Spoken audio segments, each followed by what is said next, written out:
বার্ষিক মূল্যায়ন 2024-এর জন্য তোমাদের অষ্টম শ্রেণীর ডিজিটাল প্রযুক্তি বইয়ের উপর সংক্ষিপ্ত সিলেবাস, তারপর মানবন্টন, তারপর হচ্ছে নমুনা প্রশ্ন আজকের এই ভিডিওতে আমরা দেখে নিব। প্রথমে তোমরা কিছু কথাবার্তা দেখতে পাচ্ছ, মানে হচ্ছে নির্দেশনা, এগুলো নিজেরা পড়তে পারো চাইলে। আমাদের মেইন কাজ হচ্ছে সিলেবাসটা দেখা, সিলেবাসে কী কী আছে। তো প্রথমে হচ্ছে অভিজ্ঞতা নম্বর 2 নম্বর, এটা ডিজিটাল প্ল্যাটফর্মে ব্যক্তিগত তথ্যের নিরাপত্তাজনিত ঝুঁকি, 27 থেকে 52 পৃষ্ঠা পড়তে হবে। নাগরিক সেবা ও ই কমার্সের সুযোগ গ্রহণ করি, 53 থেকে 75 পৃষ্ঠা। তারপর হচ্ছে সমস্যা সমাধান চাই, প্রোগ্রামিংয়ের জুড়ি নাই, 76 থেকে 107 পৃষ্ঠা। চলো নেটওয়ার্কে সংযুক্ত হই, 108 থেকে 26 পৃষ্ঠা। এই হচ্ছে তোমাদের কি মানে সিলেবাসটা দেখার পর আমরা মূল্যায়ন কাঠামো, এটা দুইটা ক্যাটাগরি শিক্ষণকালীন, একটা হচ্ছে অ্যাক্টিভিটি সংক্রান্ত, একটা হচ্ছে রিটেন সংক্রান্ত।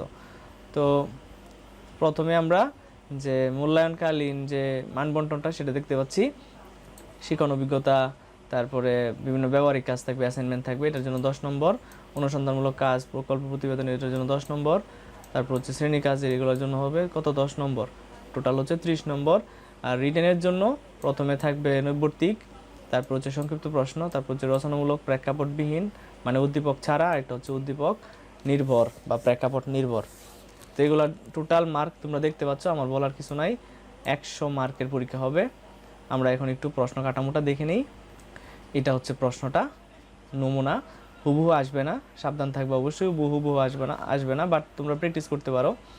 তো প্রথমে কয়টা থাকবে, 15টা থাকবে হচ্ছে কি এমসিকিউ এর পরে হচ্ছে 10টা হচ্ছে ছোট এক কথায় মানে প্রশ্ন উত্তর করতে হবে, এইটা 10 নম্বর। তারপরে হচ্ছে 10টা থাকবে 2 নম্বর করে 20 নম্বর, এক একটা 2 নম্বর করে 20 নম্বর। গ বিভাগে রচনামূলক প্রেক্ষাপটবিহীন, এটা থাকবে 5টা, 3টা দিতে হবে, অনেক সময় 3টা থাকবে, 3টা দিতে হবে। তারপর হচ্ছে ঘোড়ার গ বিভাগ, 7টা থেকে 5টা দিতে হবে, 5টার এক একটার মান হবে 8 নম্বর। আর এক একটার ভিতরে তোমার 2টা করে কোশ্চেন থাকবে, যেটা 3-5 করে থাকতে পারে, 4-4 করে থাকতে পারে, 2-6 করে থাকতে পারে, 1-7 করে থাকতে পারে। ঠিক আছে? তো এটা হচ্ছে সৃজনশীলের খালাতো ভাই, আমি আমার বাসায় বলে থাকি আর কি, সৃজনশীলের ছোট ভাই এটা। আশা করি বুঝতে পারছো। এই হচ্ছিল প্রশ্নটা, এবং সিলেবাস, মানবন্টন সবই দেখাইলাম।